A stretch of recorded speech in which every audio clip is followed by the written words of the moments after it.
verdadero que hizo toda la creación.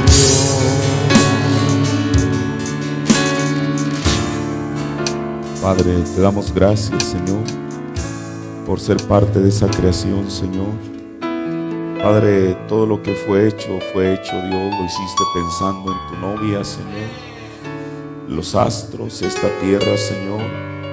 Padre, todo fue hecho, Señor Jesús, porque en tu corazón y en tu mente estaba que al final, Señor Jesús, tú pasarías toda una eternidad con aquella novia, la cual tú viste con anticipación desde antes de la fundación del mundo, Señor.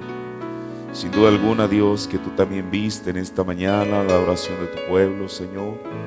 Viste, Padre Celestial, el corazón, Señor, que te ama, Padre. Y Dios, que se esfuerza cada día como el lirio para abrirse paso a través del fango de este mundo y poder mostrar su belleza, Señor. En esta mañana, Señor, nos presentamos ante ti, Señor, con lo mínimo que podemos hacer, y es con un corazón agradecido hacia ti, Señor. Padre Celestial, porque ha sido tu benignidad, tu amor, tu bondad, Señor, principalmente tu gracia, aquella que nos ha traído y que nos ha sostenido a través del tiempo, Señor, en tiempos nublados y en tiempos de sol, Señor. Aquí estamos, Dios, para presentar ante ti, Señor, nuestro más profundo agradecimiento y para pedirte que en esta mañana, conforme a tu divina gracia, Señor, tú vengas una vez más, abras tu propia palabra, Señor, Padre, y que te podamos conocer por el partir del pan, Señor. Así que ayúdanos, Dios, Padre Celestial, asísteme, Señor, inspírame, Padre Celestial, para poder hablar solo tu palabra, y que tu pueblo también, Señor, tenga esa actitud, Señor, de poder recibir de ti, Señor, en el nombre de Jesucristo. Amén. Bueno, antes de eso quiero agradecer a cada uno de ustedes y principalmente a los hermanos que pusieron una cédula por el cumpleaños número 50 que el día de hoy el Señor me permite tener. Nunca pensé llegar a esta edad cuando cuando comencé a servir al Señor. Bueno, sí, uno siempre pensaba que el Señor venía el día de mañana, y sigo pensando eso todavía. Pero bueno, han pasado muchos años y bueno, en la vida física que el Señor me ha dado, Él me permite en esta mañana cumplir ya 50 años. Ya no soy un joven como cuando comenzamos, ya el Señor nos ha permitido llegar hasta este momento, así que les agradezco infinitamente. También al llegar me encontré ahí con una lona que pusieron en la entrada, y quien quiera que la haya puesto, que Dios les bendiga de veras, y aquellos que tuvieron esa inspiración. No merezco eso, pero bueno, que Dios les bendiga. Y bueno, en esta mañana quiero que vayamos a las Escrituras. Vamos a comenzar leyendo en el libro de San Mateo, el capítulo 13, San Mateo 13, verso 11 y 12, y luego pasaremos al último libro de la Biblia, que es el Apocalipsis. Mateo 13, verso 11. Y él respondiendo les dijo: porque a vosotros es concedido saber los misterios del reino de los cielos, mas a ellos no es concedido. Porque a cualquiera que tiene se le dará y tendrá más, pero al que no tiene, aun lo que tiene le será quitado. Ahora vamos a ir a Apocalipsis, el capítulo 10. Vamos a comenzar con el verso 1. Y vi otro ángel fuerte descender del cielo cercado de una nube, y el arco celeste sobre su cabeza, y su rostro era como el sol, y sus pies como columnas de fuego. Y tenía en su mano un librito abierto, y puso su pie derecho sobre el mar, y el izquierdo sobre la tierra. Y clamó con grande voz, como cuando un león ruge, y cuando hubo clamado 7 truenos, hablaron sus voces. Y cuando los 7 truenos hubieron hablado sus voces, yo iba a escribir, y oí una voz del cielo que me decía: sella las cosas que los 7 truenos han hablado, y no las escribas. Y el ángel que vi estar sobre el mar y sobre la tierra levantó su mano al cielo, y juró al que vive para siempre jamás, que ha criado el cielo y las cosas que están en él, y la tierra y las cosas que están en él, que el tiempo no será más. Pero en los días de la voz del séptimo ángel, cuando él comenzare a tocar la trompeta, el misterio de Dios será consumado, como él lo anunció a sus siervos los profetas. Tome su asiento. Queremos continuar con este tema que hemos titulado el ministerio del tercer jalón. Este es el sermón número 4 y solamente para recordar un poquito y que usted pueda seguir la secuencia de lo que hemos estado hablando. Dijimos que el profeta de Dios nunca usó los términos primero, segundo ni tercer jalón hasta que el ángel le explicó a qué se referían cuando él le dio aquella visión de que él estaba pescando. Y bueno, el primer jalón, como el ángel mismo le explicó al hermano Branham, era cuando él ponía su mano izquierda sobre la derecha del paciente y él había una reacción en esta parte de su mano, una reacción física, y él podía detectar la enfermedad del paciente. Luego el segundo jalón fue cuando él por medio de una visión podía discernir, saber lo que estaba en el pensamiento de la gente, las cosas que habían hecho e incluso circunstancias tan tremendas como ahorita viene a mi memoria. En una ocasión él iba, después de regresar de una serie de campañas, él decidió con su esposa en una tarde salir a tomar un pequeño descanso, un relax como se le llama, y entonces él iba manejando y su esposa iba a un lado y comenzaron a subir por una zona montañosa donde uno tiene que estar completamente alerta cuando uno está manejando, porque era una zona de curvas. Y entonces mientras él manejaba, algo sucedió. Delante de él se abrió como una pantalla y en esa pantalla él pudo ver que a miles de kilómetros de ahí, en alguna parte de África, él vio a un hombre que él reconoció, y ese hombre era el hermano Bosworth. Y entonces en esa visión que él tuvo, Bosworth estaba descendiendo de un tren y se cayó y se lastimó. Y entonces, mientras él iba manejando, mire qué cosa tan tremenda, su vista, usted sabe, cuando uno pone atención a algo, pues uno no está moviendo la vista hacia un lado y a otro, uno está concentrado en lo que está viendo. Como cuando uno está viendo esta pantalla o cualquier pantalla, usted no puede estar viendo la pantalla y al mismo tiempo ver para arriba, para abajo o para los lados. Entonces la mirada de él estaba fija, como si él estuviera ausente, como si estuviera en otro lugar. Y entonces, mientras duró aquella visión, él estaba viendo aquello, y su esposa, que iba a un lado, a su lado derecho, se percata de aquello que su esposo, su vista estaba como perdida. No es que estuviera perdida, él estaba viendo una visión. Y entonces ella, al ver por aquella zona montañosa donde iban de curvas, lo sacude y le dice: Billy. Pero con todo y eso, mientras la visión duró, el Señor tomó control de aquel vehículo para que sus manos lo maniobrearan perfectamente sin que hubiera algún riesgo. Y efectivamente le mandaron un telegrama que en ese instante que él había visto la visión, Bosworth se había caído al bajar de un tren y que lo habían llevado al hospital. Ahora, de esa magnitud era. Eso, desde luego, humanamente posible no se puede hacer. Se necesita que sea Dios. Ahora, y luego, la siguiente cosa es el tercer jalón. Yo lo enumeré en orden alfabético, desde la letra A hasta la letra I en el alfabeto.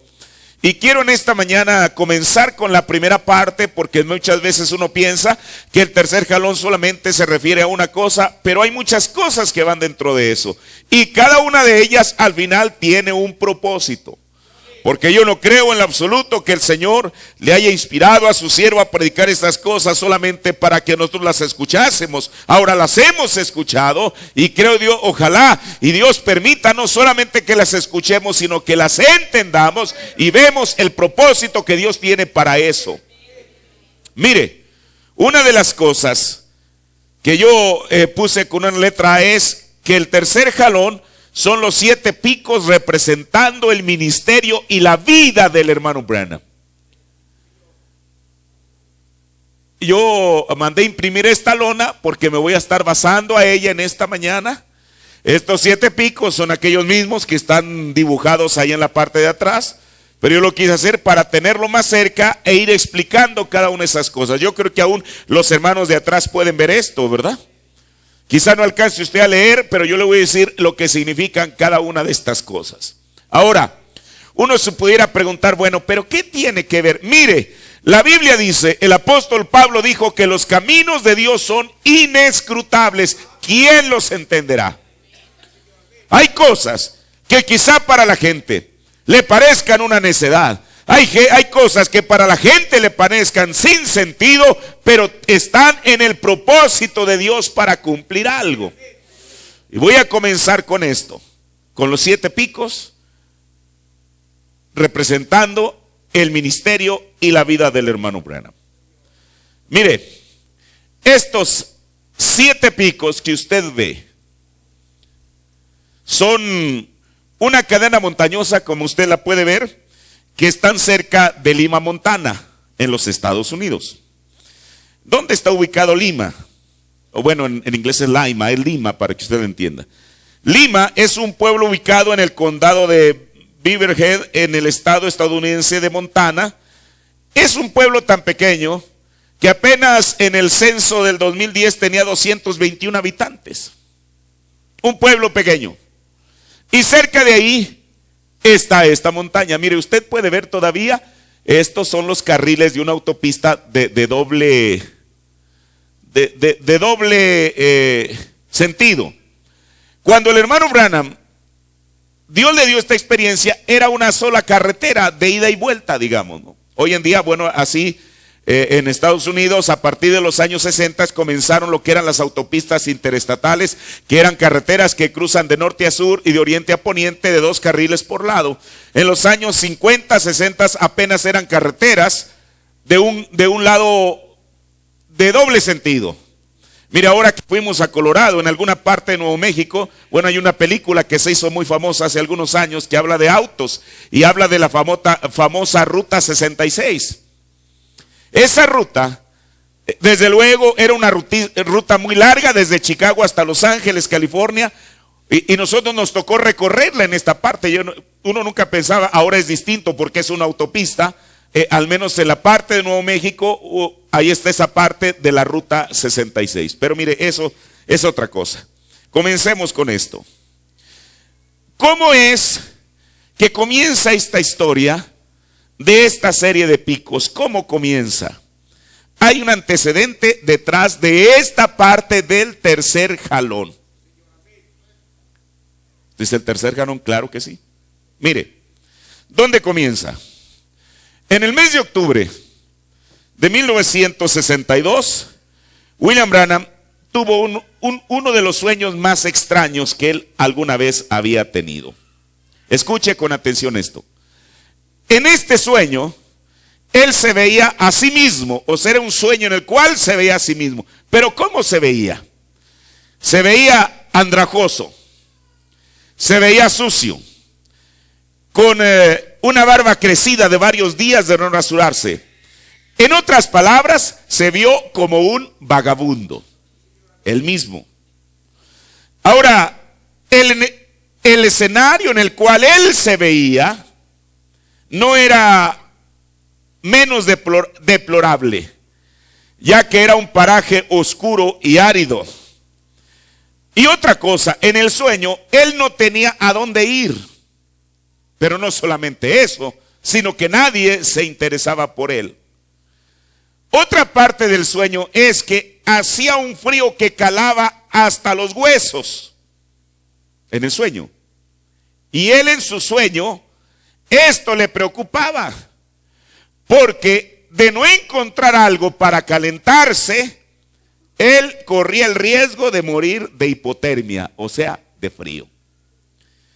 Ahora, esto es, cuando él comienza a tener ese sueño, él se ve a sí mismo, se ve el paraje donde él estaba y se ve con mucho frío.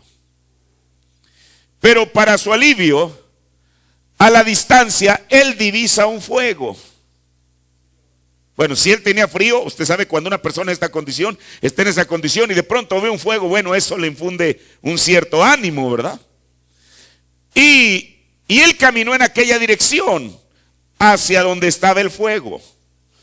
Y cuando llega a donde estaba el fuego, a ese sitio, se dio cuenta que se trataba de un basurero municipal que estaba ardiendo. Quizá a lo lejos no sabía de qué era el fuego, pero al acercarse dice, bueno, usted sabe, y máxime cuando hay un basurero que está ardiendo, pues el olor que ahí se desprende pues no es grato. Aquel fuego estaba quemando los residuos, pero aquel fuego se estaba quemando en dos zanjas que corrían paralelas una a la otra. Ahora, pero él no estaba solo en aquel sitio, sino que había centenares de personas en una condición semejante a la suya, sin hogar, y estaban dormidas en el suelo en medio de aquellas dos zanjas de terreno. Cuando él llega ahí, él se detuvo en aquel sitio buscando un lugar cerca del fuego donde acomodarse y donde dormirse. Pero para su desgracia, no había un solo lugar vacante. Todo estaba ocupado por aquellas centenares de personas que él vio allí. Bueno, en esta parte del sueño, cuando todo parecía sin esperanzas, de pronto, él vio un personaje que él ya conocía. Y se trataba de su propio cuñado. Este cuñado se llamaba James Fletcher Broy, que era hermano de su esposa, de la hermana Meda.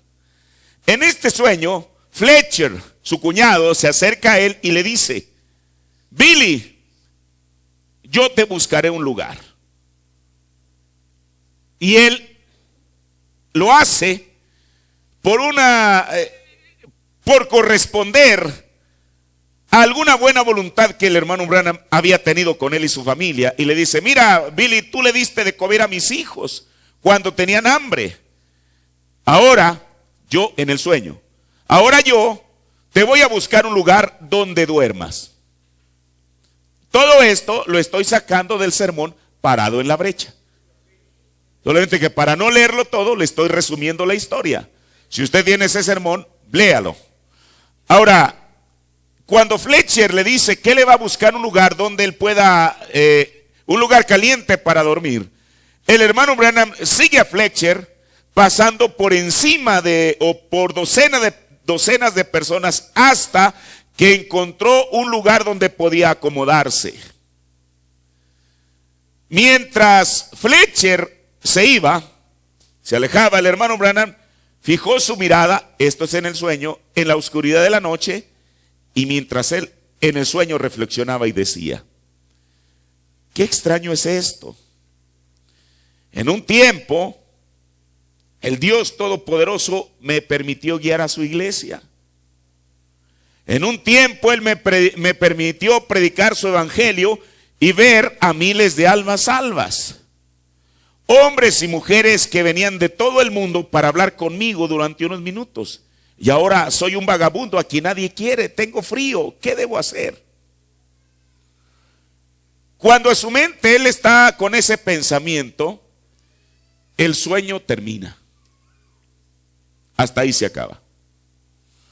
Ahora, James Fletcher Broy en el mundo real sí era un vagabundo. O sea, en este sueño él ve a su cuñado que era un vagabundo, pero en el sueño. Pero en el mundo real, Fletcher realmente era un vagabundo. Él era un hombre bien parecido que se había involucrado con la compañía incorrecta desde su adolescencia y había saboteado su propia vida con el alcohol. Pero no solamente eso, se casó y engendró a 2 hijos. Pero eventualmente la esposa de él lo abandonó y él se dedicó a ser un vagabundo. ¿Quién? Fletcher. Ahora, para el tiempo en que el hermano Branham predica la serie sobre los 7 sellos, es decir, en marzo de 1963, porque recuerde, de enero, él llegó a Tucson, Arizona en enero de 1963, en febrero es comisionado para ir a predicar los sellos y en marzo él regresa a Jeffersonville a predicar los 7 sellos. Mientras él llega a Jeffersonville, recuerde, ¿alguien me puede decir cuándo tuvo este sueño? Les acabo de decir. octubre de 1962.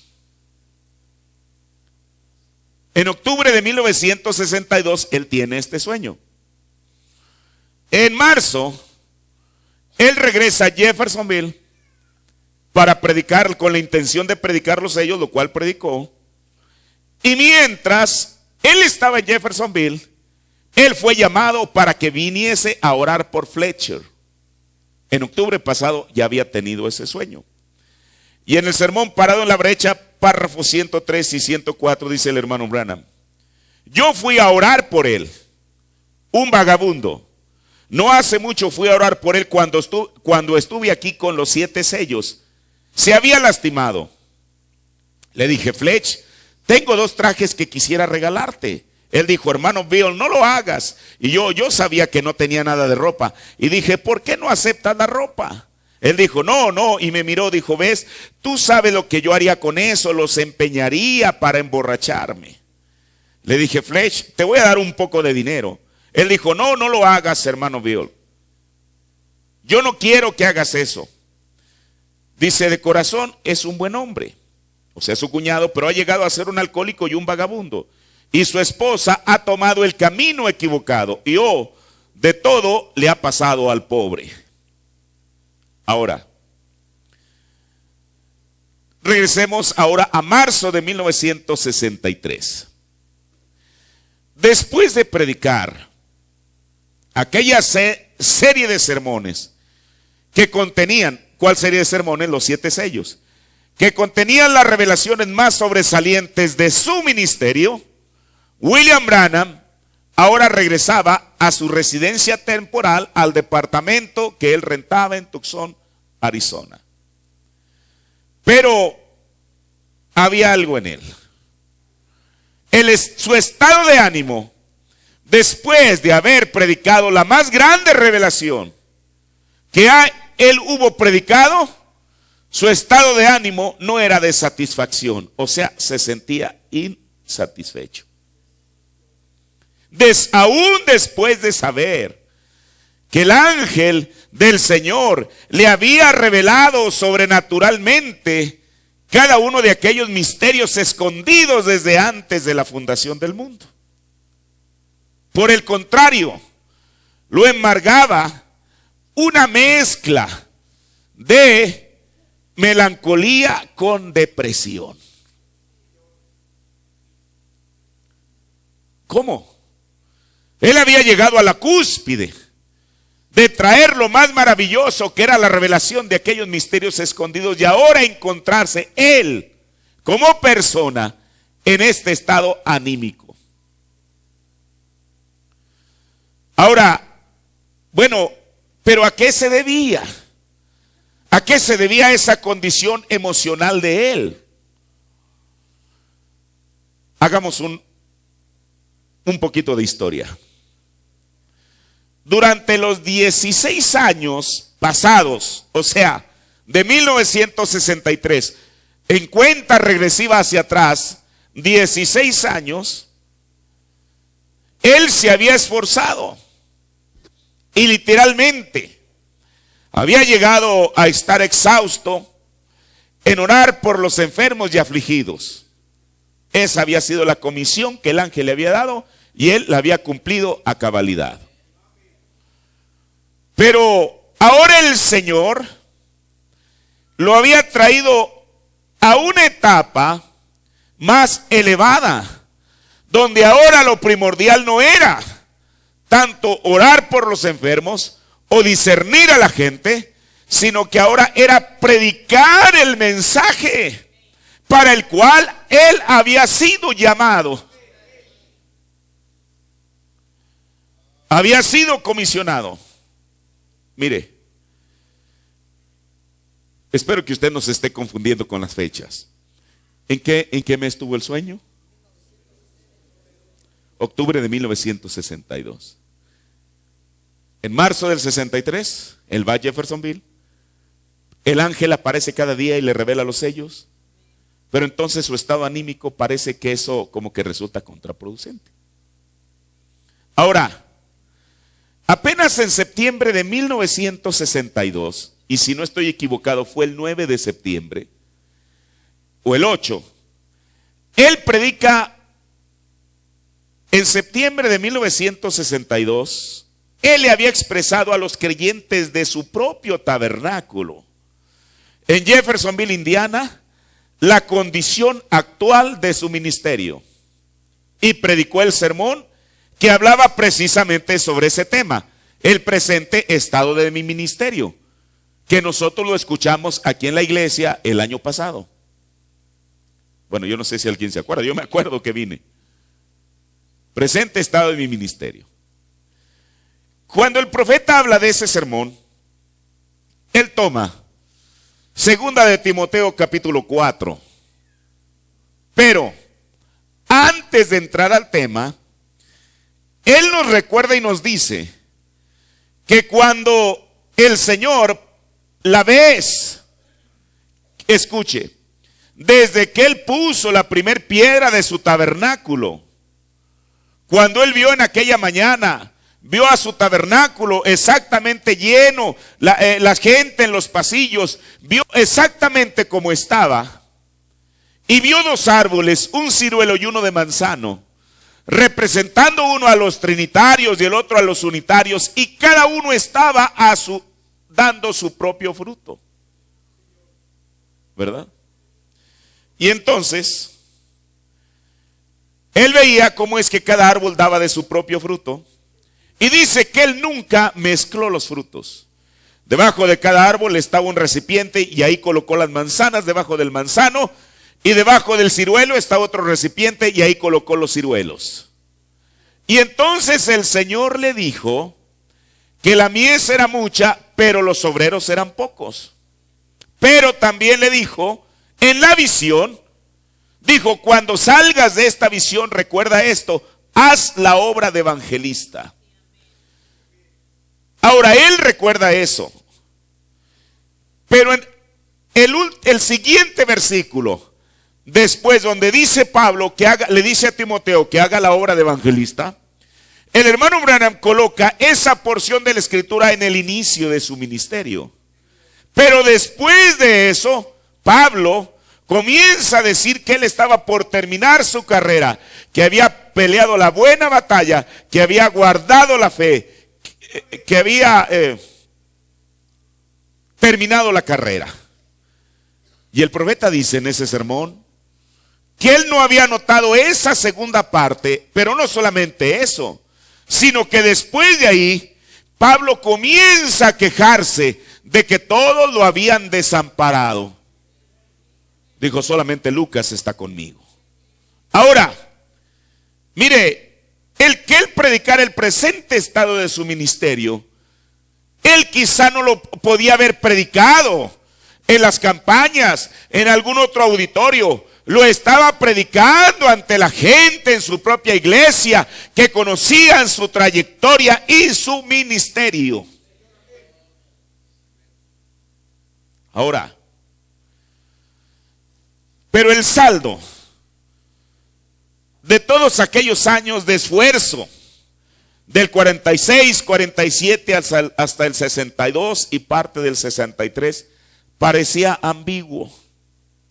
Por una parte, muchos se contaban en muchos miles las personas que habían sido beneficiadas por su don de sanidad y de discernimiento. Eres una cosa innegable. Y hasta la fecha, o sea, hasta 1962, estaban documentadas al menos 6 resurrecciones de muertos en su ministerio. Ahora, eso era glorioso. El que miles y miles de personas, y solamente basta leer la historia de sus primeros años, cómo había gente que venía con enfermedades incurables y regresaban a su casa completamente sanos. Pero por otra parte, él sentía, y de ahí que él predique el presente estado de mi ministerio, él sentía cada vez más el rechazo de los ministros a causa del nivel al que había llegado su predicación. ¿Por qué? Cuando él habló o hablaba en contra de los sistemas denominacionales organizados y también debido a las doctrinas bíblicas de su enseñanza. Cuando él habló de la simiente de la serpiente, para muchos de los ministros eso les parecía algo descabellado, que no tenía sentido, pero sin embargo está en la Biblia. También, ahora, ¿por qué los ministros tenían esa actitud? Porque lo que él enseñaba era contrario, no a la Biblia, sino a las creencias de ellos. Mire, ayer que veníamos del Calvario, veníamos hablando, cuando el profeta predica el sermón, la unión invisible de la novia en Shreveport, Luisiana. Yo esto creo que ya se los he dicho. El tabernáculo vida es casi del tamaño de esta iglesia, quizá un poquito más al fondo, pero el tamaño casi es de lo ancho. Tienen una plataforma. Aquel sermón con el cual el hermano Branham comenzó aquella serie en los días de Acción de Gracias de 1965, el sermón, la iglesia estaba llena de gente. Jack Moore, siendo el ministro anfitrión, él era el único que estaba en la plataforma. Usted sabe, cuando un ministro está en la plataforma, o en este caso yo, bueno, usted me está viendo a mí y yo le estoy viendo a usted. Mientras el profeta estaba predicando, él anticipó y dijo que no iba a predicar que no era un tema sobre casamiento y divorcio. Pero cada vez que yo escucho o leo ese sermón, me doy cuenta que él habló cosas ahí que ni siquiera en casamiento y divorcio habló. Ahora, usted seguramente lo ha leído. Jack Moore, que estaba atrás de la plataforma, bueno, él estaba sentado mientras escuchaba a William Branham predicar. Y mientras él lo estaba escuchando, esto me lo platicó un hermano que estuvo allí en esa ocasión. Dice que Jack Moore estaba así, haciendo una mueca de un descontento total. Bueno, él lo había invitado para que predicara. Y la gente ahí en la plataforma seguramente lo estaba viendo. Sabía cuál era la reacción que Jack Moore estaba teniendo ante lo que estaba escuchando al hermano Branham. Ahora estamos hablando de 1965. Por eso, el hermano Branham le dijo al hermano Peregrine que cuando él predicaba, no quería que hubiera ministros en la plataforma. Dijo, porque son el más grande estorbo que yo tengo. Ahora, eso es tremendo. ¿Por qué? Porque ellos son aquellos que deberían decir, como cuando dijo el hermano Branham de Fritz, que lo mandaba al arbusto por aquel zorrillo. El zorrillo no quería ir. Pero cuando le decía a él, aquel perro, aún en contra de su voluntad, iba tras el zorrillo y lo sacaba de ahí. Dijo el profeta, eso es lo que el amén le hace al ministro. Dijo, es como si la gente le dijera al perro, a él, pero no tras el zorrillo, sino tras el diablo. Así que imagínense la condición en la que estaba el hermano Branham. Y si usted nota, a pesar de la mala actitud de Jack Moore en la plataforma, el profeta no retrocedió ni una pizca de lo que estaba diciendo. ¿Sabe usted por qué? Porque el mensaje no era para Jack Moore. Es más, el mensaje ni siquiera era para el tabernáculo vida. El mensaje era para nosotros, la novia de Jesucristo.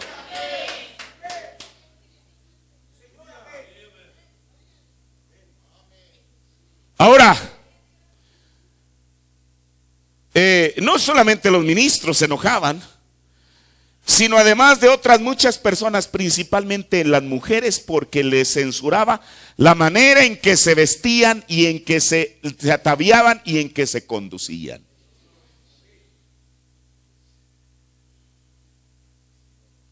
¿Usted cree que a cualquier mujer le iba a gustar que el profeta le diga, Cuando lo vean pintada por la calle, le digan, buenos días, señora, alimento para perro.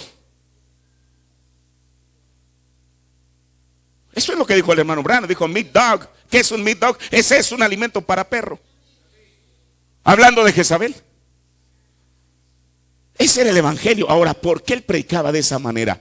No es porque él quisiera ser malo con las mujeres, sino que era el espíritu de Elías clamando en contra del mismo espíritu jezabelino en las mujeres. Ahora, eso tuvo sus repercusiones. Si él hubiera traído un evangelio social a la gente, hubiera sido aceptado y recibido a donde quiera que iba. Pero no, Dios no lo había llamado para que se comprometiera. Dios lo había llamado a que predicara la palabra a tiempo y fuera de tiempo. Ahora,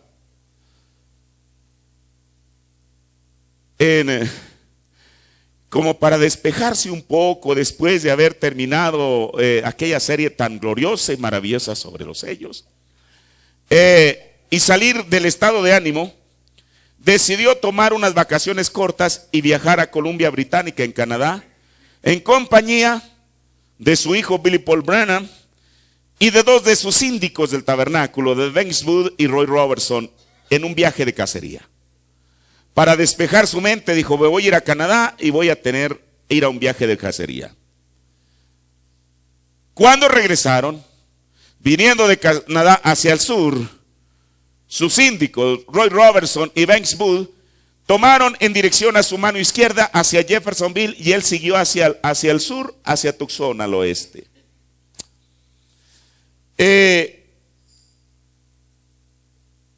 Pero había algo. Aquel estado de ánimo, el cual él pensaba que iba a cambiarse, que iba a cambiar o a disiparse en aquel viaje de cacería, no sucedió nada en el estado de ánimo de él. Él regresó de aquel viaje de cacería exactamente igual. Y mire, parado en la brecha, párrafo 113 dice, entonces yo me levanté como a las 4. Pero mire, no solamente su estado de ánimo no cambió, sino que más bien lo había llevado a la conclusión de querer tomar una decisión drástica. ¿Cuál era esta decisión? En el párrafo 113 de parado en la brecha dice, entonces yo me levanté como a las 4 y comencé a manejar. Billy estaba dormido. Llegamos a un lugar y yo tenía esto en mente. ¿Sabes qué? Uno de estos días, tan pronto como pueda llevar a mi esposa para allá, y no le voy a decir lo que voy a hacer, pero iré y luego le diré, yo amo tanto este lugar, no hay por qué ir a otro lugar, quedémonos aquí. O sea, lo que él estaba pensando es que iba a regresar a Canadá con su esposa, con sus hijos, y ya estando allí, en aquellos lugares de los cuales él acababa de regresar, le iba a decir, cariño, oye, pues no hay por qué, no tenemos que regresar a Tucson, vamos a quedarnos aquí. Y eso está tan apartado de la civilización, 1100 millas, unos 1770 kilómetros de cualquier lugar, ¿ven? Allá en el desierto yo pensé, ¿no sería bueno eso? Ya no tendré que cortarme el cabello y no tendré que vestirme bien y ser un montañés común, lo que siempre he deseado ser. Dije, tengo algunos rifles que alguna gente me ha regalado y yo seré un guía como nunca se ha conocido. Yo voy a amar eso. Y luego si el Señor me dice que vaya y le diga algo a alguien, yo iré, se lo diré y volveré nuevamente. Y le ayudaré a Bud. ¿Quién era Bud? Era un guía de cazadores allá en Canadá. Y tendremos un lugar muy hermoso aquí. Y dice el profeta, yo estaba pensando en todo eso. ¿Dónde? En el camino de regreso de ese viaje de cacería. Meditando él y tratando de darle forma a aquellos pensamientos que él tenía, lo sorprendió el amanecer. Y entonces decidió junto con su hijo detenerse a desayunar en un restaurante. Y mire lo que dice en el párrafo 114. Entramos a un restaurante para comer, un pequeño lugar en la sierra, como a las 7, o sea, 7 de la mañana, se estaba haciendo tarde. Así que desperté a Billy, se nos estaba acabando la gasolina, teníamos que comprar gasolina y entramos a ese lugar, a este pequeño restaurante. Y mientras estábamos allí, un hombre vino cruzando la calle, quizá un poco mayor que yo, pero a mí me parecía un hombre. Traía unos pantalones de mezclilla, chaqueta de mezclilla, botas de montar, un sombrero negro, barba así por toda la cara, blanca como la nieve, el pelo le salía por detrás del sombrero. Yo pensé, ¿usted está entendiendo esto que el profeta dice? Mientras él está en el restaurante, entra ese individuo con unos pantalones de mezclilla, una chaqueta de mezclilla, con la barba larga, el cabello largo que salía acá, sobresalía por detrás del sombrero. Y mire lo que él dijo: ese sí parece un hombre. No un tipo débil, flojo, con un puro en la boca, como así de largo, vestido en pantaloncitos cortos, sentado en el patio al lado de alguna alberca, algún tipo barrigón de allá del este.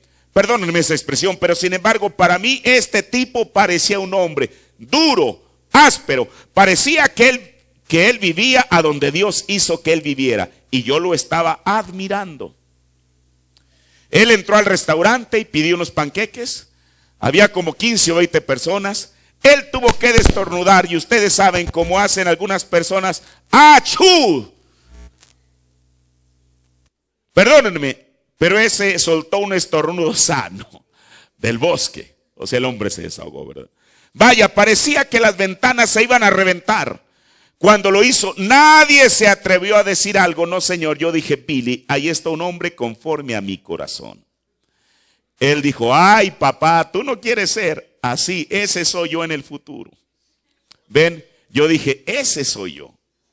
Me quedé sentado ahí por unos momentos, y Billy me miró y continuó comiéndose sus panqueques, y yo ya había terminado el mío. En unos momentos, alguien más en otra mesa enfrente de nosotros, con unas tablas así, la parte posterior de esa cabina donde yo no podía ver, se levantó un hombre que se parecía exactamente a mi perfil, como de 75 años, un hombre pequeño. Escuche, era andrajoso, con la ropa amarrada, y el amigo que andaba con él era igual a Fletcher Broy, exactamente. Pelo canoso, colgando por la cara. Y Billy los miró y dijo: papá, esos dos se parecen a ti y a Fletcher. ¿Se pueden imaginar cómo me sentí? Y el hombrecito que se parecía a mí venía tambaleándose. Habían estado al lado de una fogata, todos ahumados con las caras sucias. Creo que por los 2 desayunos juntos el hombre pagó como 25 centavos. Quizá una taza de café o algo. Mi corazón brincaba dentro de mí. Y me fijé, y Billy dijo: ¿qué te pasa? Dije: nada. Me fijé en ellos y dieron la vuelta y se fueron. Él dijo: papá, ¿qué te pasa? Dije: nada. Y él se subió al carro y yo dije, él dijo: ¿te molesta si sigues manejando? Dije: no. Él dijo: todavía tengo sueño. Mientras avanzaba, todavía absorto en sus planes, entonces el Señor le habla. Sigo leyendo de Parón la brecha, párrafo 118 en adelante. El Señor, mire lo que le dice: sigue con tus planes y así serás. No era casual que al entrar al restaurante vio a esos dos hombrecitos, uno que se parecía a él y el otro a Fletcher. Parecía que los hombres se habían estado calentando toda la noche en un fuego y estaban todos tiznados quizá del rostro, ahumados y todo lo demás. ¿Que no era ese el sueño que él había tenido en octubre? Ahora, el profeta, el Señor le dice: sigue con tus planes y así serás. Yo dije: Señor, no deseo ser así. Y mire, el Señor le advirtió: también se te irá tu esposa. Era lo que le había pasado a Fletcher. Ella no vivirá en las montañas así, y tú llegarás a ser un vagabundo, así como te lo mostró el sueño. Yo dije: yo no quiero ser así, pero yo no quiero tener que vivir así. Yo quiero hacer algo diferente, pero me han dicho, tú me has llamado para ser un profeta y yo quiero vivir en el desierto como el profeta. Pero dice el profeta, pero estaba usando mi propio pretexto para poder cazar para mi propio bien. Y él dijo, pero esos fueron los profetas del Antiguo Testamento. Tú has sido llamado para hacer eso, pero en un oficio más alto que es, mucho más alto que ese. Él dijo, tú tienes más dones además de ese. Tú fuiste llamado para orar por los enfermos y para predicar el evangelio. Y en la forma apostólica ustedes saben de esas cosas grandes, muchos grandes dones. Él dijo, ¿por qué esperas que yo te mueva? Cada vez que te mueves, ¿dónde está tu recompensa? Luego pude ver y luego dijo, ¿te acuerdas? Les dije, ¿te acuerdas lo que el hermano Robertson te dijo en un sueño? Su sueño o visión, que habías hecho igual que Moisés, te has olvidado del sentir de tu gente, se te ha olvidado el llamado al cual te llamé.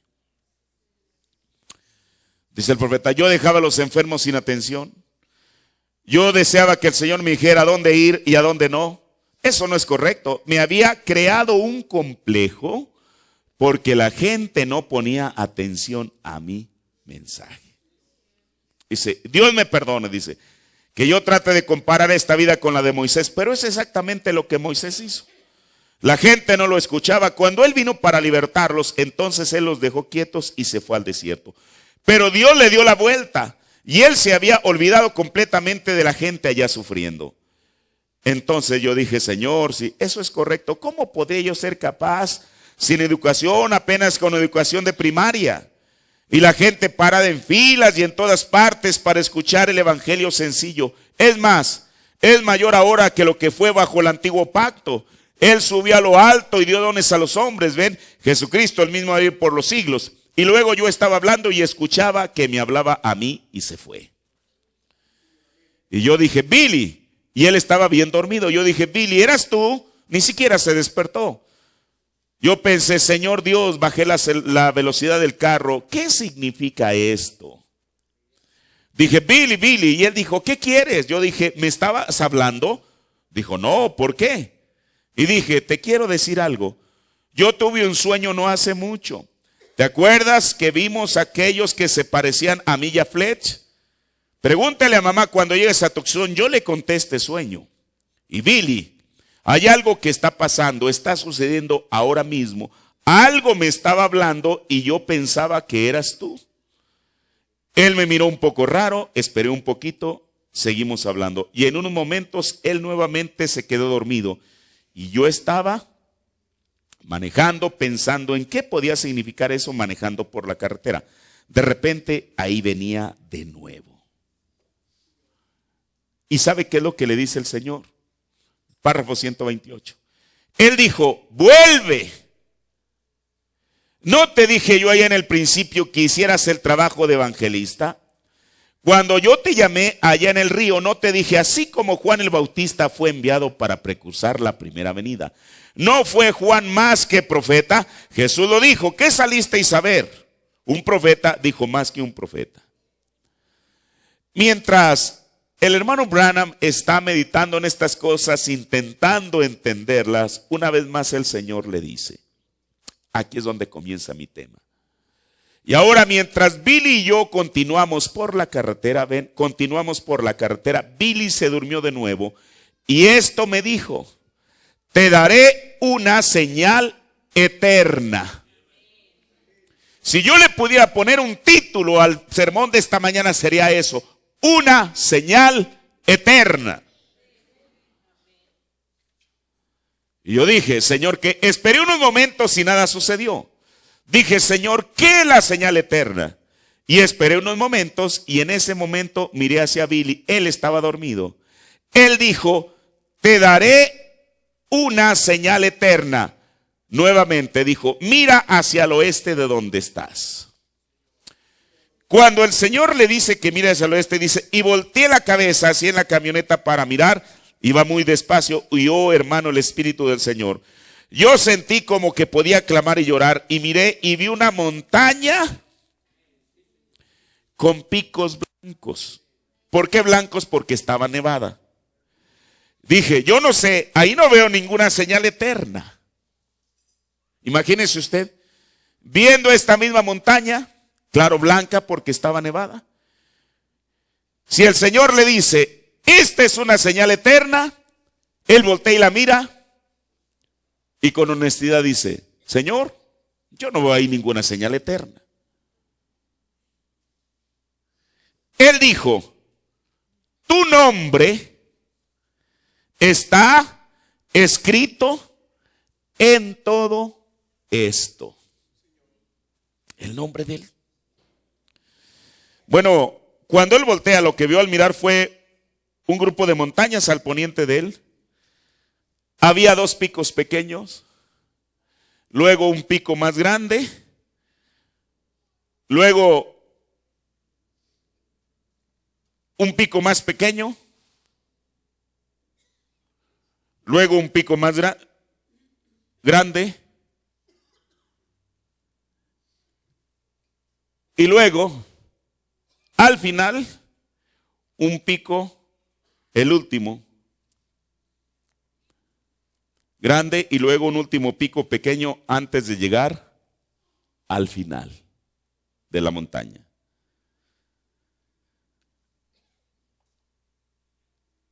Ahora, el profeta dice aquí mismo parado en la brecha.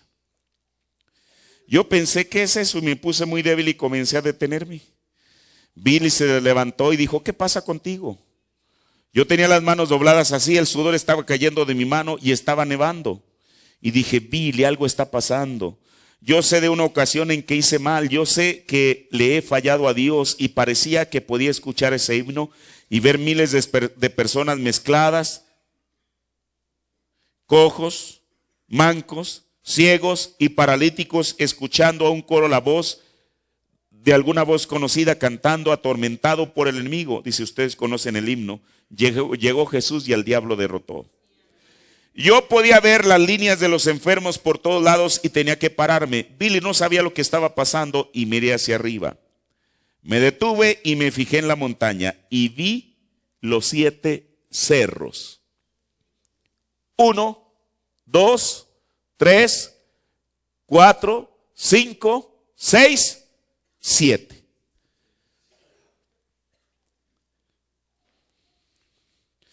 Ahora aquí está. Si desean ver algo, había 7 picos sobre una montaña, una sola montaña, la cual se extendía por varias millas. La última montaña antes de pasar a la otra parte del país. No hay montañas después de eso y estaba corriendo de este a oeste como está colocada la montaña y arriba tenía nieve. Primero había 2 picos pequeños y luego uno grande, luego otro pequeño y un pico grande, luego un pico pequeño y luego una montaña grande, gigantesca y larga, cubierta de nieve. Y yo dije, Señor, yo no entiendo lo que eso significa. Él dijo, ¿cuántos picos hay? ¿Cuántos hay? Yo dije 7. Y él dijo, ¿cuántas letras hay en tu nombre?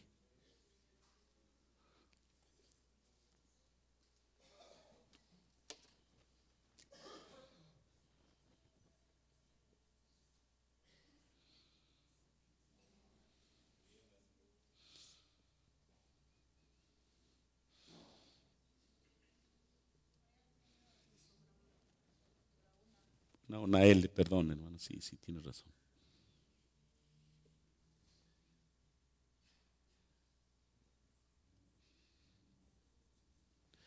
¿Cuántas letras? Luego.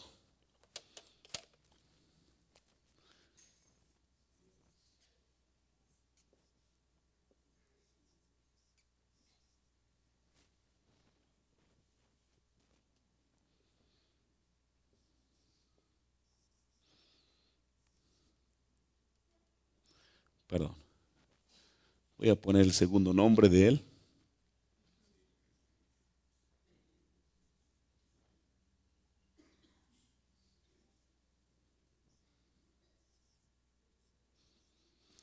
¿Cuántas letras hay en su nombre intermedio? 7.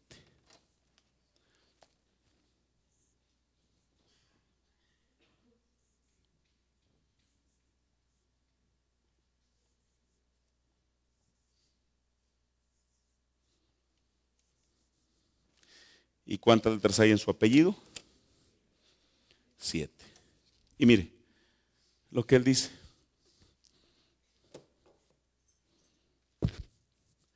¿Cuántas letras hay en tu nombre? Y el profeta deletrea la palabra Branham, B-R-N-H-A-M, Marion, M-A-R-R-I-O-N, y luego otra vez B-R-A-N-H-A-M. Y dice el profeta, había tres picos sobresalientes. Él dijo, estos 3 picos son el primero, segundo y tercer jalón. Primero, segundo y tercer jalón. Ahora recuerde, esto no es el profeta de Dios inventando una historia. Esto es Dios diciéndole. El primero fue la primera parte de tu ministerio, cerro pequeño, luego tu primer jalón bien alto. Ustedes saben, la señal en la mano. Entonces había un pequeño intervalo, el tiempo que me salí por estar demasiado cansado. Muchos de ustedes se acuerdan de eso. Y luego vino el discernimiento, el segundo jalón.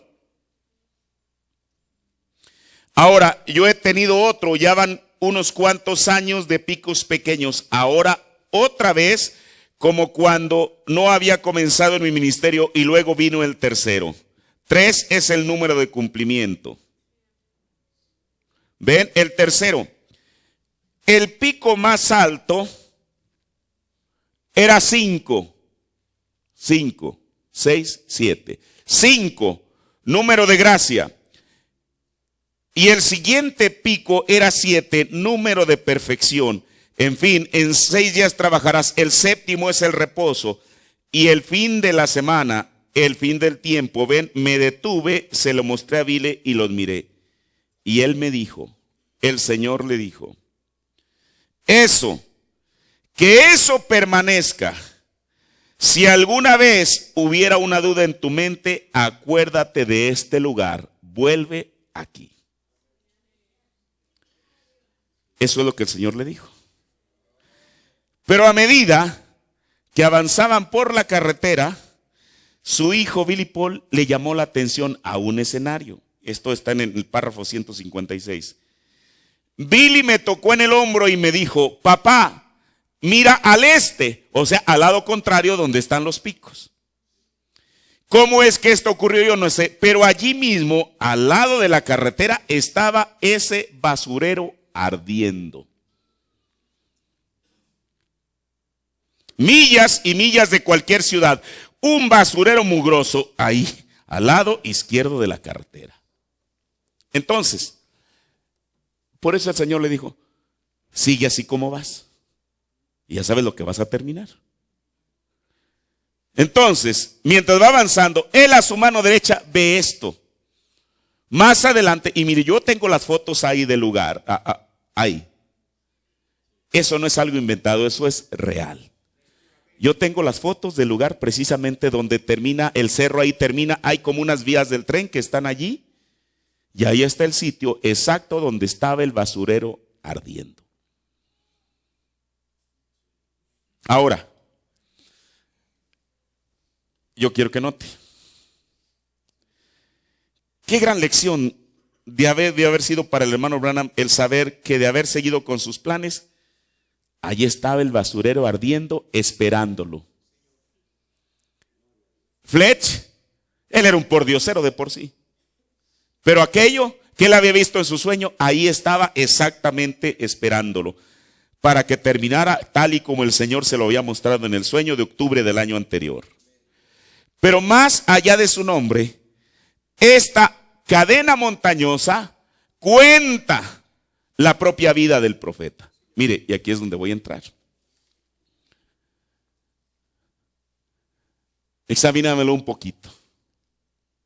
Lo primero, las primeras visiones que él tuvo siendo un joven.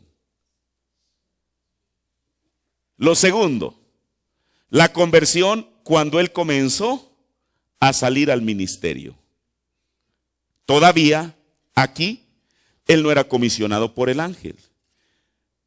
El primer jalón, que es este, recuerde que el profeta dijo que eran 3 picos sobresalientes, hablando del primero, segundo y tercer jalón. El primer jalón, la señalé en su mano izquierda, y que es cuando el ángel le aparece y son las primeras reuniones y campañas aquí. Después de que en este tiempo, mire, si usted se fija, en su conversión aquí hay algo que comienza a bajar.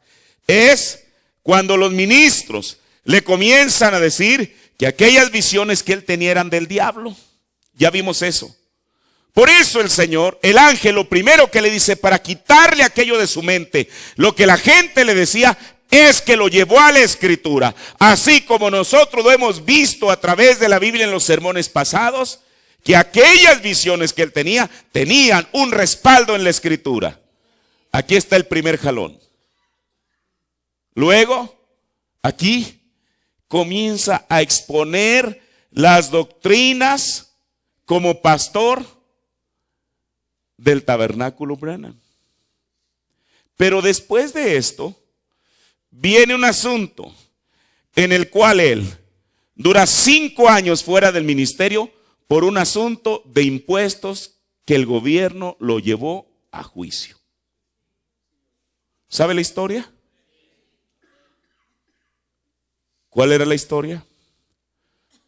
Que cuando él recibía los cheques en las campañas de ofrendas personales que la gente le daba, ninguna de ellas iba ni a nombre del tabernáculo Branham, iban a nombre de William Branham. Y cada vez que él cobraba un cheque, el gobierno lo estaba examinando. Hasta que llegó un día que lo llamó y le dijo: señor Branham, usted ha recibido todos estos cheques y usted no ha pagado impuestos de esto. Y dijo: pero señores, ese dinero no se ha quedado en mí, se ha ido a las campañas. Se ha ayudado a este y a este y a este. Dijo: sí, nosotros lo sabemos. Pero desde el momento en que este cheque está a su nombre, y aunque usted lo haya tenido un momento en su mano, es suyo, y por lo tanto usted debe pagar impuestos de allí. Mire, ayer venía platicando con el hermano Juan Manuel. Muchos de los críticos que hablan acerca del hermano Branham dicen que él era un hombre que no tenía la capacidad de llevar su propia contabilidad, que en cierta manera era un hombre ingenuo, que realmente los que se aprovecharon de esa situación fueron sus administradores de campaña. Y bueno, en esta última parte yo les concedo razón. Pero ¿sabe una cosa? El propósito de William Branham nunca fue hacer dinero del ministerio que él tenía. ¿Por qué? Porque así como el dinero llegaba a sus manos, lo repartía. Pero el gobierno quería que él pagara impuestos de eso. Y aquí es en esta parte, precisamente en esta coyuntura de su ministerio.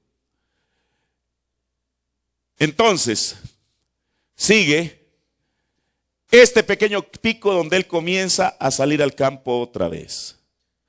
El segundo jalón que el profeta nos dice que son los secretos del corazón, revelados, doctrinas y discernimiento. Aquí parece que hay como, en esta partecita es el misterio o ministerio de enseñanza, cuando él comienza a hablar de las 7 edades y temas como ese. Pero a partir de allí, las puertas se le comenzaron a cerrar y ya no lo querían. Él llega a Tucson en enero de 1965 y él dijo, no a manera de reproche, él dijo: yo he estado en Tucson 3 años y ninguna de las iglesias me ha invitado, solamente el hermano Mac. ¿Dónde estaba? Aquí.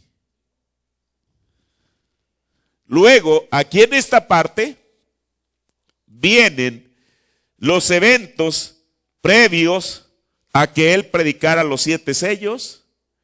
Y luego, finalmente viene lo que es el tercer jalón. Si uno ve la altura de este, aunque aquí no se aprecia bien, es más alto, 305 metros más alto de aquí a aquí que este pico, 305. Y luego después de aquí el profeta dijo que no había nada, que era la eternidad. Entonces, cuando Dios le dice al hermano Branham que aquí en esta cadena montañosa él iba a mostrar una señal eterna, aquí el Señor, desde antes de la fundación del mundo, o no desde antes, sino cuando hizo este mundo, él a propósito hizo esto para algún día él darle, en un momento decisivo de William Branham, darle una lección. Usted dice, ¿usted cree que Dios está interesado en eso? Mire, le voy a contar algo. Todos hemos escuchado lo que el profeta habla del Cañón Sabino. En el Cañón Sabino era el lugar donde él iba a orar. Fue en el Cañón Sabino donde en enero de 1963 él está orando. Después lo vamos a ver eso, y de pronto en su mano cae una espada, que esa espada, la empuñadura cabía perfectamente en su mano. Y el Señor le dijo, esta es la espada del rey. Bueno, en ese lugar sucedieron muchas cosas. Mire, permítame decirle esto, esta historia, quizá no sé si le he contado aquí, es probable que no. En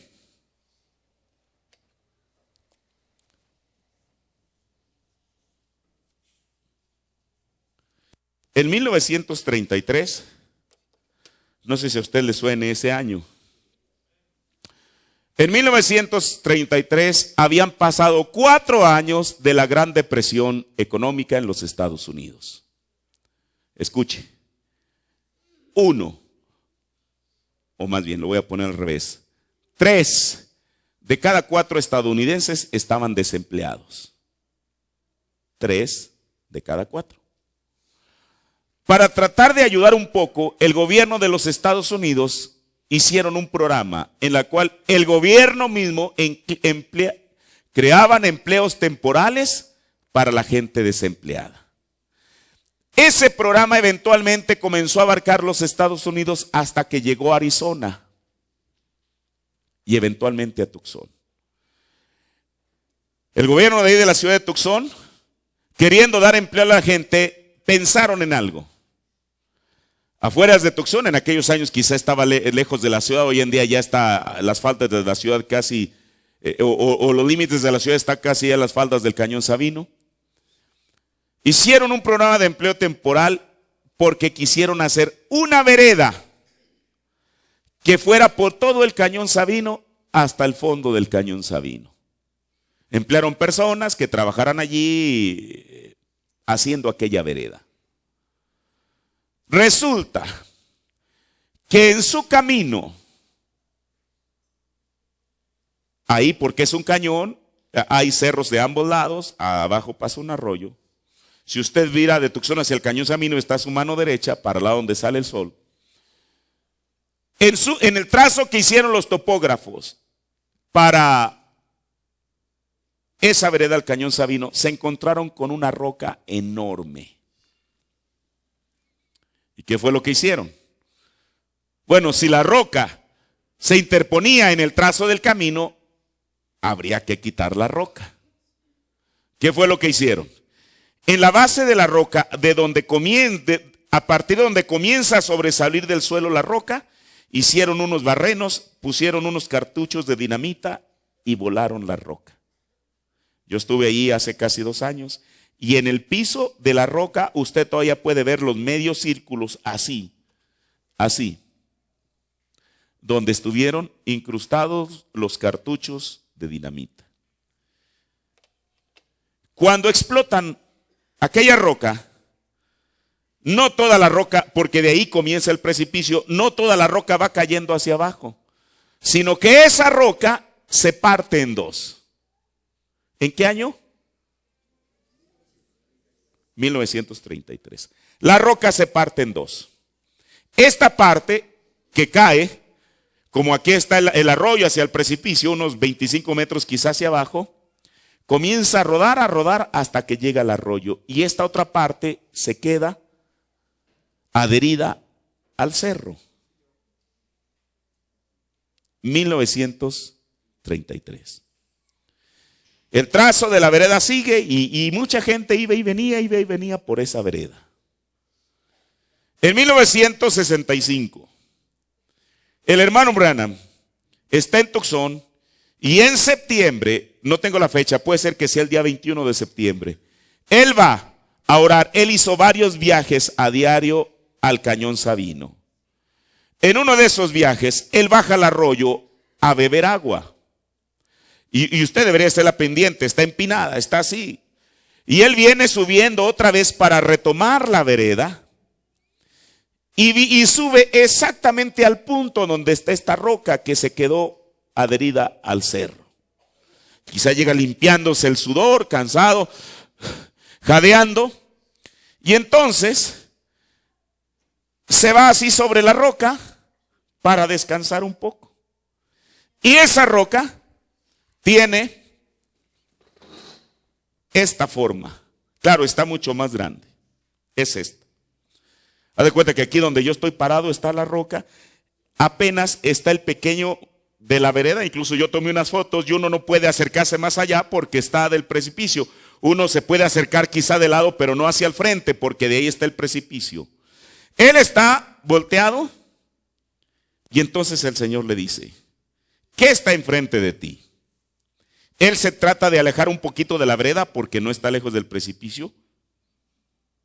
Y dice: yo no veo nada. Y el Señor le dice: ¿qué está enfrente de ti del lado de tu corazón? Él se regresa un poco más. ¿Y sabe qué es lo que aparece allí? Esta palabra: águila. Pero no fue que alguien fue y la pintó con un gis, porque es con letras blancas. Ni siquiera fue que alguien fue y con un cincel trató ahí de esculpirla. Esta palabra fue hecha de cuarzo, de piedra de cuarzo. Ahí. Escuche. Cuando Dios hizo al mundo, Él pensó en el Cañón Sabino. Cuando Él formó esta roca, porque dígame, ¿qué hombre es capaz de fabricar una piedra? Esta roca, que tenía esta manera, tenía un misterio escondido dentro de ella. En 1933 el misterio se abre, pero es hasta 1965 cuando el misterio es revelado. ¿Cuántas personas, quizás se cuentan en millares, pasaron por esa misma vereda? ¿Y por qué ninguno se dio cuenta de esto? Mire, yo no tenía planeado hablar de esto esta mañana. Yo tengo una foto ampliada de este tamaño que tomó el mismo hermano Branham, una copia de ella, donde usted puede ver perfectamente la palabra águila.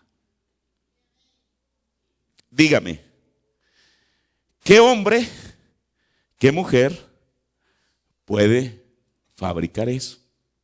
Que alguien me lo explique.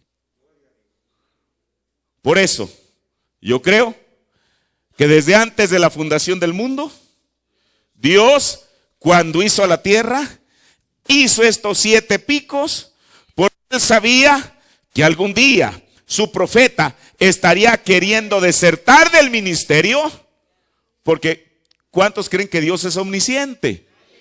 Y que Él, para animarlo, le dijo: mira, yo te voy a dar a ti. Escuche, esta señal no es para usted ni para mí, fue para Él. Mi nombre no está escrito aquí, ni el de nadie más. Esta montaña estaba mostrando la historia de la vida del profeta de Dios y mostrándole las diferentes fases de su ministerio. Por eso Él le dijo: mira, William Branham, si tú algún día tienes una duda, regresa aquí. Ahora, mire,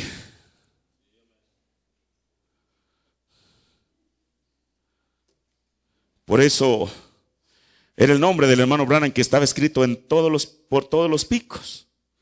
Los 3 picos mayores eran el primero, segundo y tercer jalón.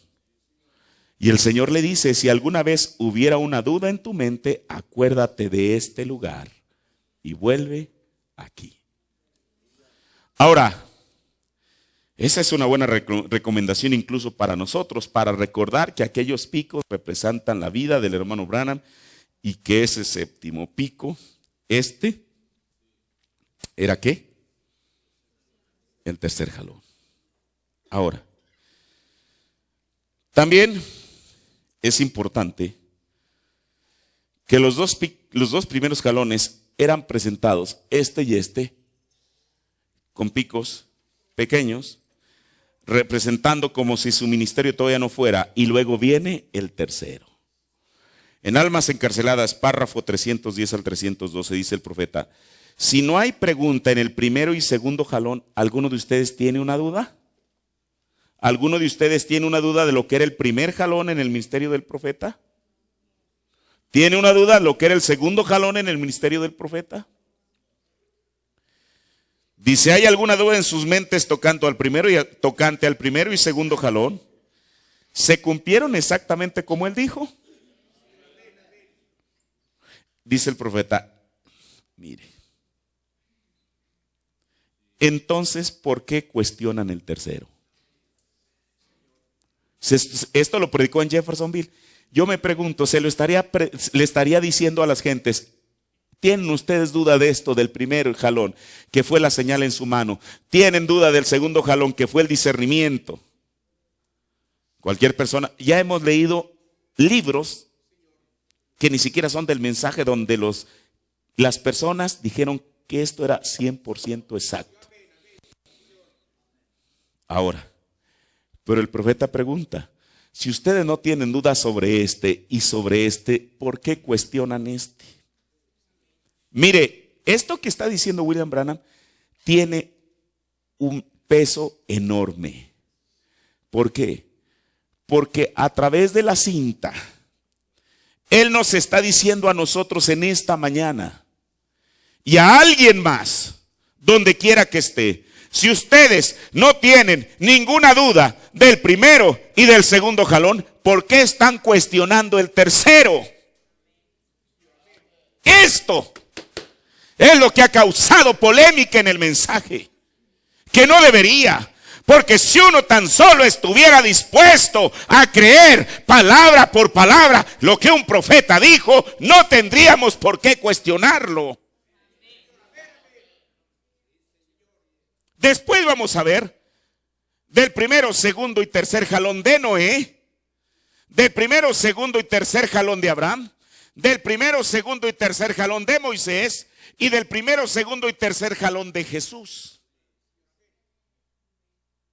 Y esto yo no lo estoy inventando, el profeta lo habló a través del mensaje. Y siempre, siempre, desde la antigüedad, esto es lo que la gente cuestiona.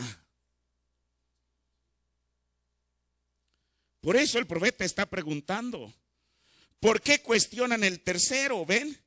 ¿Por qué lo cuestionan ustedes? Los dos primeros fueron identificados por la Escritura. Yo les he probado a ustedes esta mañana que el tercero está identificado por la Escritura. Miren al mundo, vean en dónde está. Miren cómo ellos han rechazado la verdad y cómo ha sido propiamente identificada la parte profética. Ahora, ¿en dónde estamos? Oh Dios, sé misericordioso. Eso hace a mi corazón sangrar dentro de mí. ¿Qué tocante a eso? ¿En dónde estamos? Y luego el profeta dice, esto lo dicen Almas Encarceladas, recuerden esos 7 picos allá. Ellos les pudieran decir a ustedes. Por eso, antes que comenzar con las demás cosas, el profeta dice, ustedes miren estos 7 picos allá.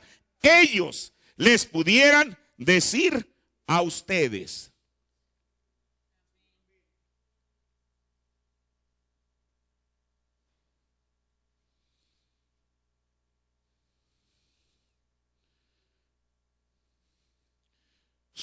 No hay otro pico más allá de este. Después de aquí ya no hay otro.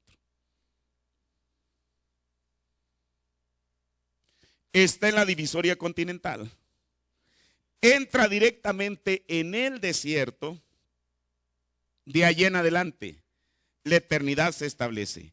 Hay 7 picos allí mismo en la división continental. Eso está justo entre el bien y el mal al fin de eso. Y el tercer jalón fue el último de la cadena de montañas. ¿Es correcto eso?, pregunta el profeta. Dice, ven, muy bien. Ahora, por eso, esta parte del tercer jalón, que es lo primero que estamos viendo en esta mañana, así como los otros 2 jalones anteriores, tendría que tener una base escritural. Y usted dice, ¿dónde encontramos esto en la Biblia? Mire, cuando Dios, o cuando Moisés, mejor dicho, fue enviado a liberar a los hijos de Israel, a Moisés se le fue dado un monte como una señal. De igual manera, Dios le dio una montaña de 7 picos a William Branham como una señal eterna. Mire, en Éxodo 3:12. Aquí está el Señor comisionando a Moisés. Y en Éxodo 3:12 le dice, y él, o sea Dios, le respondió, ve, ¿a dónde? A Egipto, porque yo seré contigo. Note lo que dice la escritura. Y esto, qué cosa. Y esto te será a ti. Ni siquiera al pueblo de Israel, escuche. Esto te será a ti. ¿Alguien me puede ayudar? ¿Qué dice la escritura? Por señal. ¿Sí? De que yo te he enviado. Luego que hubieres sacado a este pueblo de Egipto, serviréis a Dios. ¿Sobre qué?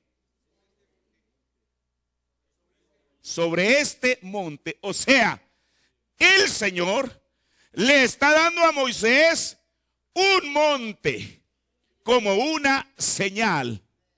¿Cuál era el monte que Dios le estaba dando a Moisés como una señal?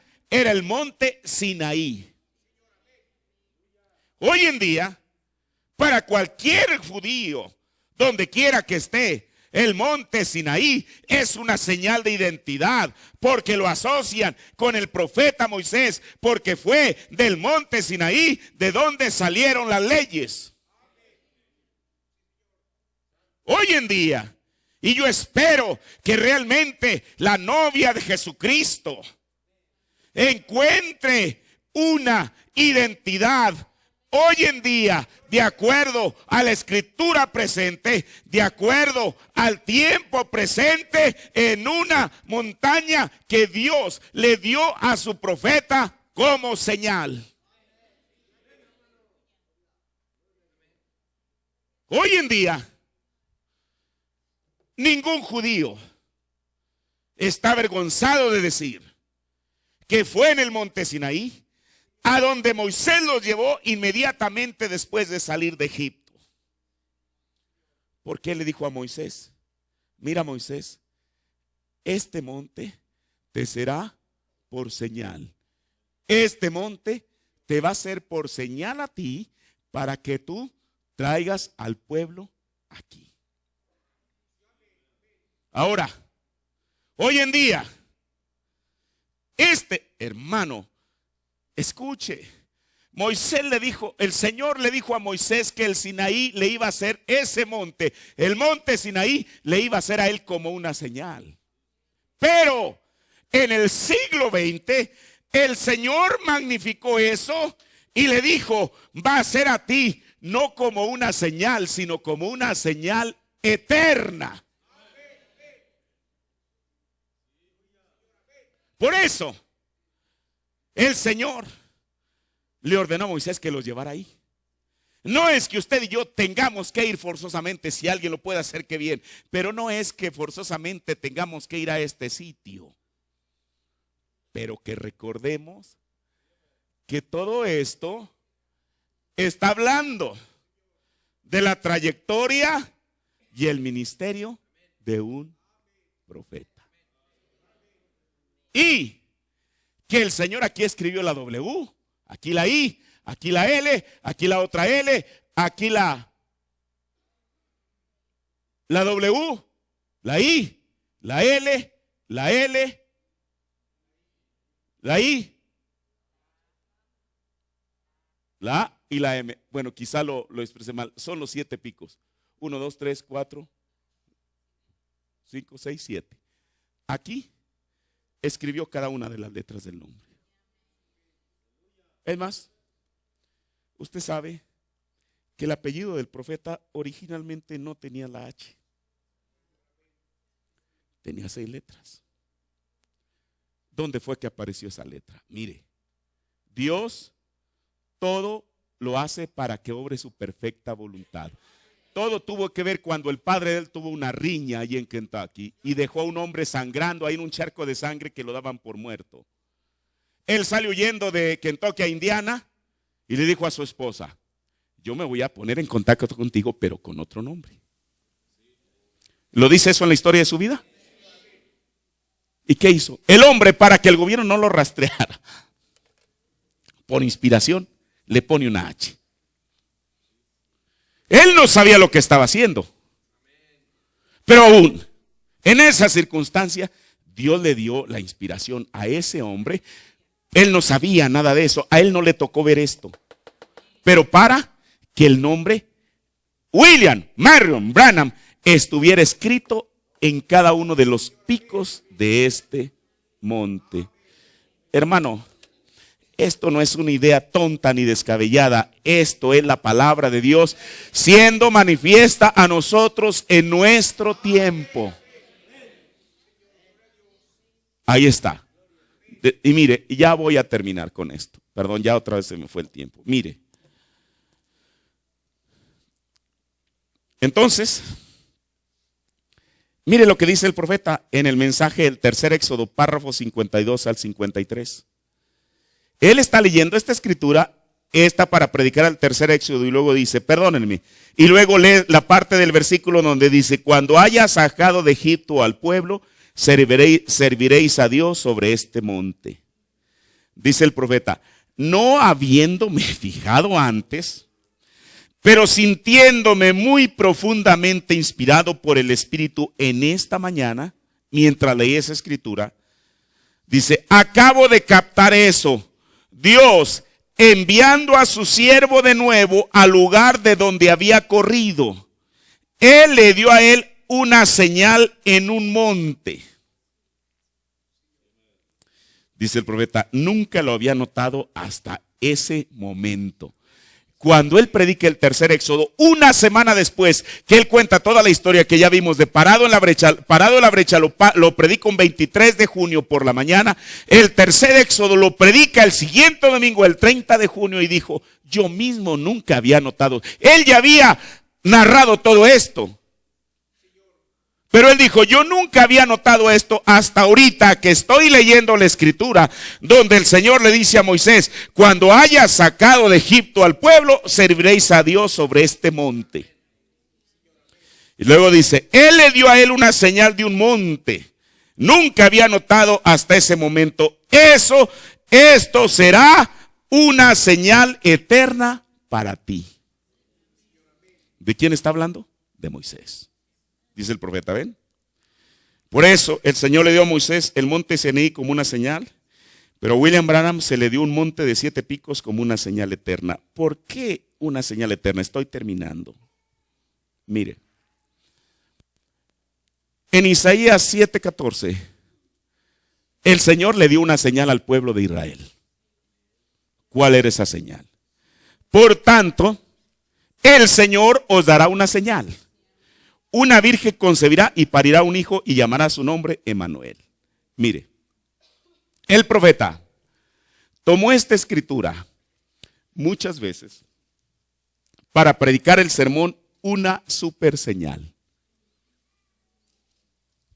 Hay algunos sermones que están en español con ese título, otros no, pero muchas veces la tomó para predicar el sermón una super señal. Pero él dijo que el Señor en Isaías 7:14 no les había dado cualquier señal. ¿Sabe usted lo que él dijo? Que les había dado una señal eterna. O sea, Jesús, la persona de Jesús, era una señal eterna para el pueblo de Israel. Jesús viniendo como un redentor. Ahora, termino. Aquí mire, todavía tengo tantas cosas, hermano. En el sermón Una super señal predicado el 29 de noviembre del 61, párrafo 167, dice, pero no obstante, hallamos en la Biblia que la última señal antes de que llegara el Hijo prometido fue una super señal. Jesús dijo, como fue entonces antes que el Hijo prometido llegue una vez más, esa super señal vendría una vez más sobre la tierra. Y dice el profeta, yo les declaro a ustedes esta noche en el nombre de Jesucristo, ella está sobre la tierra ahora. No solo eso, sino que está aquí mismo entre nosotros esta noche, el Espíritu Santo, la super señal de Dios, el Jesucristo resucitado. Ella no puede fallar, es una señal eterna, ella no puede ser cambiada. Los cielos y la tierra pasarán, pero eso nunca cambiará. Es una señal eterna y sempiterna. A él se le fue dada una super señal. Pero si yo entiendo correctamente lo que él está diciendo, él está hablando aquí de su ministerio, el cual para nosotros sería una señal eterna y sempiterna. Dios manifestado en carne.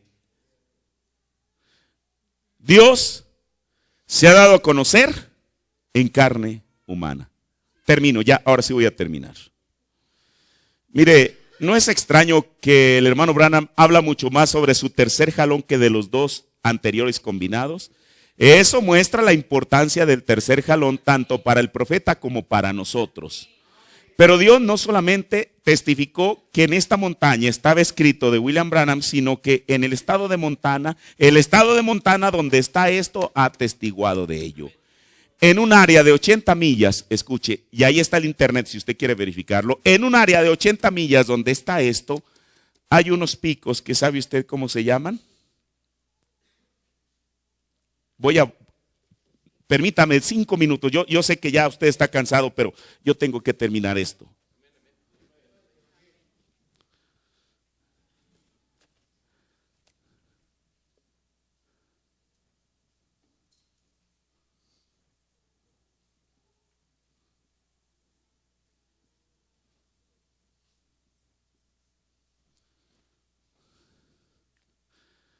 En un área de 80 millas donde está esto, hay unas montañas que el gobierno de Montana, no William Branham, el gobierno de Montana le llamó Branham Peaks. ¿Qué quiere decir eso? Picos Branham.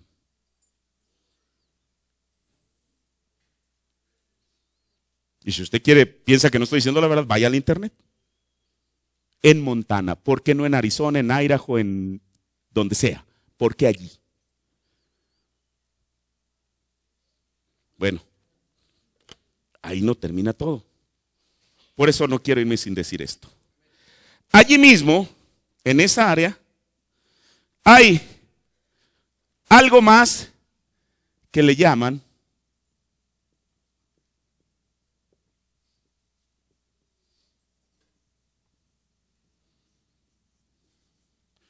lo estoy poniendo en inglés para que usted así lo busque, si lo quiere verificar. Branham Lakes, que es Lagos Branham. Allí en esta área. Yo le pregunto, ¿por qué? Ahí no termina todo. En ese mismo lugar,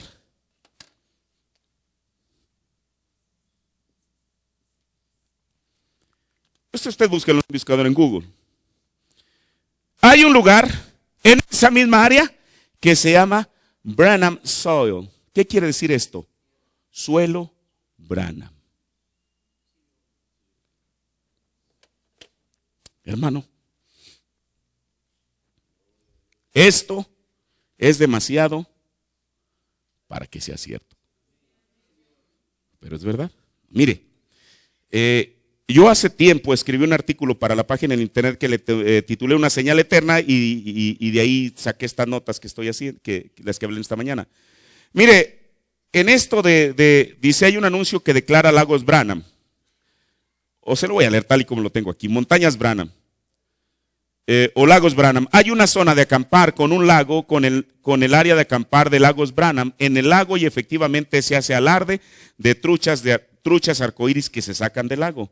Y el anuncio declara: Lagos Branham, ideal para un paisaje espectacular, divertido arroyo de pesca y una excursión de día de campo. Vea las tierras altas y cerca personalmente, justo arriba del camino Mule Creek del centro de Sheridan. ¿Dónde está Sheridan? Está cerca de donde están esas montañas. Ahora, Lagos Branham o el suelo Branham. En 1900, esto yo lo saqué de internet y no es una página religiosa. En 1983, el Departamento de Agricultura de los Estados Unidos designó a un cierto tipo de suelo de Montana como suelo Branham. Y en su página de internet, fíjese lo que dice: las series Branham consisten en sus suelos moderadamente profundos y bien drenados que se forman en la pendiente del aluvión coluvial y residuos derivados predominantemente de granito y gneis. Esa palabra ni yo la entiendo. Gneis granítico. Estos suelos se encuentran en las colinas, crestas de montañas y costados de las cuestas. Las cuestas van de 0 a 70%. La precipitación media anual es de aproximadamente 16 pulgadas, o sea 40.6 centímetros, y la temperatura media anual es de 37 grados Fahrenheit, o sea casi 3 grados centígrados. Hermano, esto que estoy hablando yo en esta mañana no es una fábula. No es una fábula, es la verdad de Dios. No porque yo la hable, sino porque Él ya la habló en su palabra y en su mensaje. Hermano, si estos dos jalones están sin cuestionamiento, la pregunta que nos hizo el hermano Branham: ¿por qué tenemos que cuestionar este? El mundo dio testimonio con esto y lo otro que ya borré de, ¿qué era? De Picos Branham. Que hermano, que en esta área Dios testificó, y le digo, esta no es invención mía, búsquelo allí. Yo de ahí lo saqué. Búsquelo y ahí está. ¿Sabe usted por qué? Como dice la Biblia, para que aún los insensatos no yerren. ¿Qué podemos hacer nosotros ante todo esto tan perfecto como es? Esta es la fase A del tercer jalón. Espero que entre en su corazón. ¿Por qué esto lo puse como el principio? Porque mire, si usted cuestiona esto, lo demás lo va a seguir cuestionando. Esta es la base. El profeta nos dijo: si ustedes no cuestionaron este y este, ¿por qué cuestionan este? Esto no es una historia de cuentos, no es una fábula. Esto es la verdad de Dios traída a nuestro tiempo como parte de la verdad presente, a la cual solo la novia de Jesucristo tiene acceso. Póngase de pie. Señor, te agradezco, mi Dios, Padre, por esta porción de tu palabra, Señor, la cual, oh Dios, yo entiendo, Padre, que ella es demasiado perfecta, Señor. Padre, para haber sido una invención, Señor. Padre, por eso tú te has encargado por todos los medios que tú quieres, Señor, para traer estas cosas de esta manera, Señor. De tal manera que nosotros no tengamos por qué cuestionar ese tercer jalón, Señor. Padre, porque yo veo y entiendo que vienen cosas más tremendas, Señor. Por eso esto es la base, Dios. Que no lo cuestionemos, que no lo pongamos en duda, que lo creamos tal y como tu profeta lo habló, Señor. Padre, porque llegará un momento, y así fuimos advertidos, Señor, cuando ese concilio mundial de iglesias venga, Señor, donde tendremos que mirar a eso, Señor. Eso es lo que tu profeta nos advirtió. Y si lo cuestionamos, Señor, ¿a dónde miraremos, Padre? Por eso permite que tu pueblo pueda recibir esta palabra, Señor. Que no la cuestionemos, Dios, sino que la fe en nosotros sea para decirle amén a toda tu palabra. Decir, Señor, yo lo creo, Padre, porque es tu verdad. Que alguien pueda fabricar una historia tan perfecta como esta. ¿Quién puede, Señor? Esto no es una historia fabricada, es una historia real. Bendice a tu pueblo, bendice tu palabra en nuestros corazones, en el nombre de Jesucristo. Amén. Dios bendiga a cada uno de ustedes, hermanos. Disculpen, otra vez ya me pasó más de tiempo. Solamente quiero decirles algo ya para dejar este lugar. Mire, me han estado invitando.